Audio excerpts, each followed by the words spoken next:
There's a kind of quiet that doesn't feel peaceful at first. It feels unfamiliar, almost wrong. Not the quiet of being alone in a room, but the quiet that comes when your phone stays still. No buzzing, no names lighting up the screen, no small talk you didn't ask for.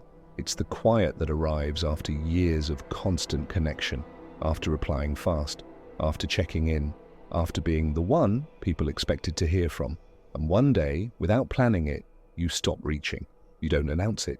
You don't make a dramatic decision, you just don't send the message. At first, it feels temporary. You tell yourself you're busy, you'll reply later, you'll catch up soon. But later turns into days. Days turn into weeks. And nothing collapses the way you thought it would. No one storms your door asking where you went. No one panics. No one notices in the way you imagined. And that's when the quiet changes shape. You realize you're not missing the noise. You're not missing the conversations. You're not missing the constant emotional maintenance. In fact, there's a strange relief in not being needed. This is usually the moment people misunderstand. From the outside, it looks like withdrawal, like coldness, like arrogance, like someone who cut everyone off. But internally, it doesn't feel like cutting. It feels like finally putting something down you've been carrying for too long. Most people don't become distant because they hate others. They become distant because closeness became one-sided.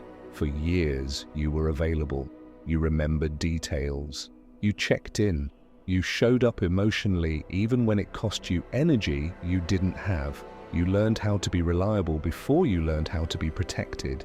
In philosophy, we often talk about identity as something we choose, but rarely do we talk about identity as something that forms because no one else filled the role. So you became the listener, the helper, the dependable one, not because it was natural, but because someone had to be.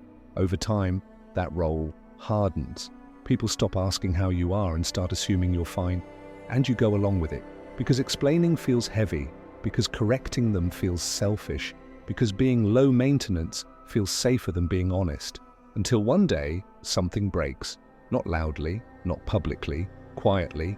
You have your own moment, your own internal collapse, your own night where the noise in your head gets too loud to ignore. And for the first time, you do what you always encouraged others to do. You reach out, not dramatically, not desperately, just honestly. And what meets you on the other side isn't cruelty, it's absence.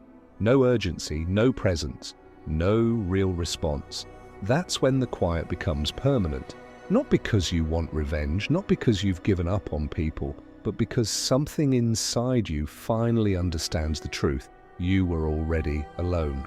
That's when the equation shifted. Every interaction started feeling like a calculation you never asked to run but couldn't turn off. How much energy does this take? How much do I give here? And what, honestly, comes back? The numbers stopped adding up. You realized you were pouring from an empty cup into cups that were never empty to begin with. They didn't need saving, they just liked being filled. So you stopped pouring.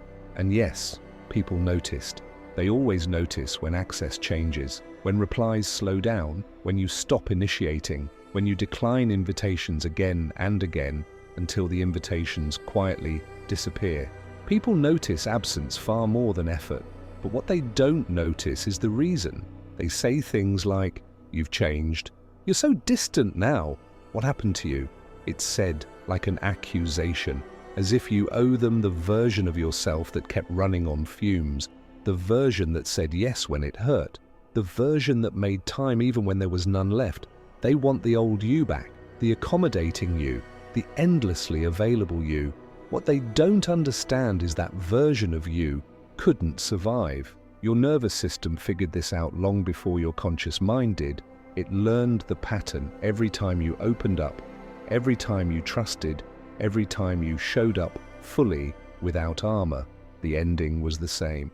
You'd be left holding the pieces alone, the friend who vanished when you fell into depression, the partner who disappeared when you needed consistency, not charm, the family who showed up for holidays but nowhere when you needed actual support. After enough repetitions, your brain stopped calling it bad luck. It started calling it data. So now, when you meet someone new, even when the connection feels promising, There's a quiet voice in the background. How long until this one leaves too? This isn't bitterness, it isn't pessimism, it's memory. And memory changes behavior, so you start controlling the only variable you feel you still have power over, the exit. If people always leave eventually, you decide to leave first. If endings are inevitable, you choose the timing, because abandonment hurts less when you initiate it. At least this way you're not blindsided. At least this way you're not waiting for the floor to drop. From the outside, people call this self-sabotage. From the inside, it feels like self-preservation. There's no dramatic confrontation, no emotional monologue, no final explanation where you list every way they failed you. It's quieter than that. It's replying less. Then not at all. It's days turning into weeks, weeks into months. It's declining invitations until your absence becomes familiar and no one asks anymore. It's moving cities and not telling anyone until you're already gone. It's deleting social media without an announcement, without closure, without giving anyone the chance to convince you to stay. Sometimes it's a slow fade, sometimes it's a clean break. Either way, one day they look around and realize you're gone, and by then you've already learned how to live without being noticed. Eventually, you run into someone you used to be close with.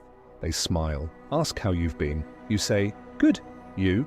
Small talk, safe answers, surface-level politeness. Inside, something feels strangely clear. You realize you were never really friends. You just shared space, shared routines, shared proximity. They knew your name, but they never knew you. What they interacted with was a version of you that knew how to perform, a version that laughed at the right moments. That didn't ask for much. That fit easily into the room. And when that version got exhausted, when it stopped performing, there was nothing left to connect to. That's the truth people rarely talk about. You were already alone while surrounded by people.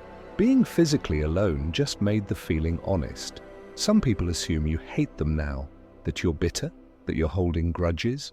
The reality is quieter than that. You don't hate them. You're indifferent. And indifference is what comes after caring too much for too long. Hate still requires energy. It requires attachment. It requires staying emotionally involved. You're past that. You're not avoiding anyone anymore. You're simply finished. They want closure. They want the conversation, the explanation, the moment where you tell them what went wrong. They want the chance to apologize or defend themselves or rewrite the story. But closure would mean explaining yourself to people who never listened when it mattered. Closure would mean reopening wounds that finally stopped bleeding. So you don't give it to them. You let them believe whatever version of the story helps them sleep at night. You're not correcting it, you're not clarifying it, you're not participating in it. And here's what surprises you. It doesn't hurt the way you expected.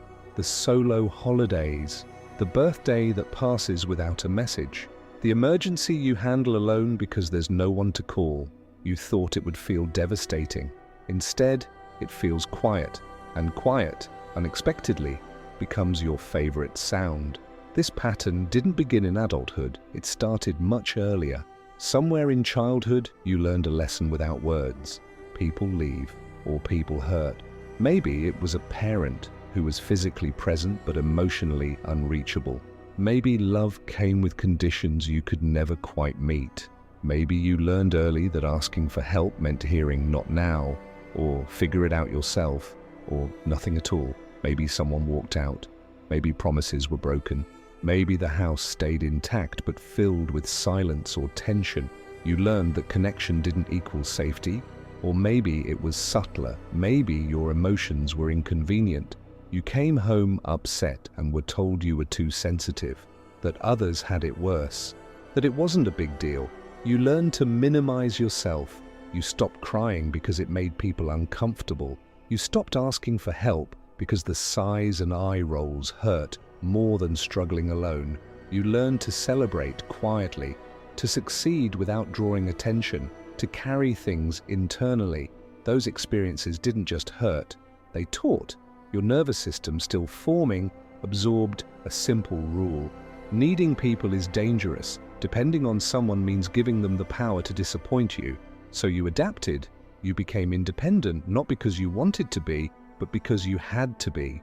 Self-sufficient, not as a choice, but as survival. You learned to need no one because needing someone was how you got hurt. You learned early to expect nothing because expecting anything only led to disappointment. You became the kid who didn't ask for rides, who figured things out alone, who stopped inviting friends over because saying, "my family is complicated," was easier than explaining why home didn't feel safe. You got good at reading rooms, good at sensing moods, good at knowing when to speak and when to disappear completely. You learned how to make yourself smaller without anyone asking. Those early relationships became your blueprint. They quietly taught you what connection looks like, what love feels like, what happens when you let someone get close. And every adult relationship that followed seemed to confirm the lesson. Eventually, you'll be alone. Eventually, you'll need someone and they won't show up. Eventually, the care will fade or come with conditions, or disappear the moment you're no longer useful, entertaining, or easy. Your brain adapted to this pattern. Connection became dangerous. Trust became expensive. Vulnerability became a risk you couldn't afford anymore. So when you distance yourself, when you cut people off, you're not being cruel. You're being consistent with everything your life has taught you about how relationships end. Still, the accusations sting. You're too closed off. You don't let anyone in. You're afraid of intimacy, as if you haven't tried, as if you haven't spent years forcing yourself to be open, to trust differently, to believe that maybe this time would be the exception, as if you haven't made yourself vulnerable over and over again, hoping the outcome would finally change. But it didn't. The friend you opened up to about depression suddenly got busy every time you reached out. The partner who said they wanted all of you disappeared when you showed them the parts that weren't polished or easy. The family member who promised they'd be there went silent. The moment being there required real effort. Same pattern, different people, same ending. And you remember the exact moments. The message you sent at 2 a.m. when everything was falling apart. Seen, never answered. The call where you asked, "Can you talk?" And they said, "I'll call you back," and never did. The moment you needed someone to just sit with you, and they responded with, "I'm sorry you're going through this," like you were a stranger, not someone they claimed to care about. You remember how you showed up for them, dropped everything, cancelled plans, drove across town at midnight because they needed you. And when it was your turn, suddenly everyone had reasons. "Work is crazy right now. I'm dealing with my own stuff. I'm not good at this. I don't know what to say." All valid explanations that translate to the same thing. You're on your own. So you stop trying. Not because you're broken, not because you don't care, but because you finally listen to what your nervous system has been warning you about for years. This costs too much. The vulnerability, the hope, the emotional exposure, the almost guaranteed disappointment. The price of connection became higher than what you were getting in return. And at some point, self-preservation stopped feeling selfish and started feeling necessary. You finally realized something simple but brutal. You were spending emotional currency you didn't have on people who weren't even checking the balance. So you started doing the math. How many times were you the one who reached out first? How many conversations revolved around their problems, their stress, their chaos, their needs? How often did you adjust your schedule, change your plans, push your own feelings aside to make room for theirs? And how often did they do the same for you? The numbers weren't even close. That's when it hit you. You weren't in relationships. You were in performance contracts. You did the showing up. You did the emotional labor. You did the remembering, the checking in, the holding space. They just benefited. People don't understand why you choose isolation over connection. They think isolation means loneliness. They think it means bitterness or avoidance. But for you, isolation isn't the opposite of connection. It's the absence of rejection. It's the only place where you can't be abandoned because there's no one close enough to leave. It's not about hating people. It's about protecting the small part of yourself that's still capable of trust by refusing to spend it where it won't be respected. Over time, you became sharp, observant, almost forensic. You learned to spot abandonment patterns early. The friend who only texts when they need something. You notice how they never ask how you're doing. They just dive straight into their latest crisis. The person who's present when life is easy, but disappears when it gets heavy, always available for fun, always unavailable for support.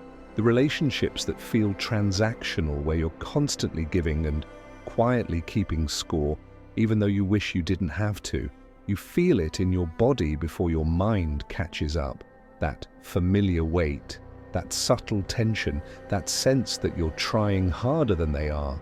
You see the signs now. Responses start getting shorter. Let's hang out soon becomes a placeholder for never. Every message starts with an apology for not replying sooner. You become the friend they'll definitely call when things calm down, but things never calm down. You're always the one suggesting plans. They're always the one who would love to, but you know this pattern intimately. First, longer gaps between messages, then more surface-level check-ins. Less, how are you really doing? More, hope you're well. Then they stop responding to the real stuff. Then they stop responding at all. Months pass, and suddenly you're strangers who once knew each other's secrets. You've watched this happen enough times that it no longer shocks you. So now you cut it short. At the first cancelled plan, the first distracted conversation, the first moment you feel yourself trying too hard, you pull back, not dramatically, not angrily, just quietly. You stop initiating. You stop carrying it alone. You wait to see if they notice. Most of the time they don't, and that tells you everything. So you leave first, not with resentment, not with explanations, just with the calm awareness that you've been here before, and you already know how it ends. Some people say you've given up on people. They're wrong. You gave up on pretending that conditional acceptance is the same as being seen. You gave up on relationships where you have to shrink, perform, or earn your place. You gave up on explaining yourself to people who were never listening. They were just waiting for you to admit you were the problem. You're not the problem. For a long time, you accepted crumbs and told yourself it was connection. You accepted being someone's last option and convinced yourself it still counted. At least you were included. At least you mattered a little. You accepted love with fine print. Care that only worked when you were easy. Affection that disappeared the moment you needed something back. You normalized relationships where you did all the emotional labor, all the reaching out, all the remembering, all the adjusting.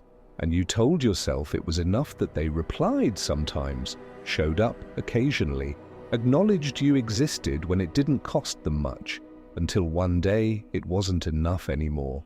Cutting everyone off wasn't giving up on connection. It was refusing to settle for the hollow version of it you'd been handed again and again. It was saying, if this is what relationships are, this constant imbalance, this endless performing, this waiting for people who never really show up, then I'd rather have none. People call you cold. You're not cold. You're just done bleeding for people who never noticed you were wounded. You're done carrying relationships that only function when you're the one doing the work. You're done being the one who cares more, tries harder, stays longer, forgives faster, and gives chance after chance. They say you've built walls. You didn't build walls. You built boundaries. Walls keep everyone out. Boundaries keep the wrong people out and give the right ones, if they ever show up, a chance to matter. But after years of only the wrong people showing up, boundaries start to look like walls. Maybe that's what survival looks like after being burned enough times. The loneliest you ever felt wasn't after you cut everyone off. It was before. It was sitting in a room full of people and feeling invisible. It was being in a relationship and still feeling alone. It was needing help and watching people look away or offer empty words that made you regret asking. The physical isolation didn't create the loneliness. It just stopped pretending the loneliness wasn't already there. Sometimes you scroll through old photos, birthdays, group trips, moments that look like friendship from the outside. You don't miss those people. You miss the version of yourself who still believed those connections were real, who thought if you just tried harder, cared more, gave enough, people would finally show up for you. That version of you almost didn't make it. They gave until there was nothing left. They poured themselves into people who took and never thought to give back. You saved yourself by leaving. People call it running away. You know it was running towards something, toward peace, toward a quiet that doesn't come from loneliness but from finally choosing yourself, toward mornings where you don't wake up bracing for the next disappointment, toward a life where your worth isn't measured by who stays or who leaves. Maybe one day you'll try again. Maybe you'll meet people who make connection feel safe, not terrifying. Maybe you'll learn that not everyone leaves, but for now, you're protecting the part of yourself that still knows how to hope, because losing that would cost too much. Cutting everyone off isn't the absence of love, it's the presence of self-preservation. It's your nervous system finally saying, enough, enough performing, enough pretending, enough breaking yourself into smaller pieces to fit into spaces that were never meant for you. You're not cold, you're clear, you're not broken, you're protected, you're not giving up on connection, you're refusing the broken version of it that kept costing you yourself. And maybe that's not the ending people wanted for you, but it's the one that's finally keeping you whole.